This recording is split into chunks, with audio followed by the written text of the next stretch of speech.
आज आपण 32 साईजसाठी बाही कटिंग बघणार आहोत. त्यासाठी मी 8 इंच घेतलेलं आहे. खाली 2.5 इंचावरती एक मार्किंग करून घेतली आहे आणि फिटिंगच्या 2 लाईन ओढून घेतल्या आहे.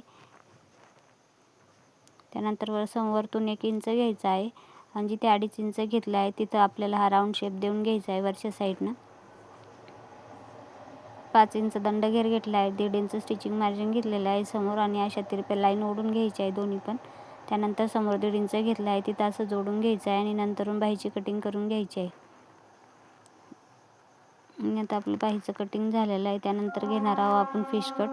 फिश कटसाठी आपण 1.5 इंच स्टिचिंग मार्जिन सोडून समोर फिश कट द्यायचा आहे.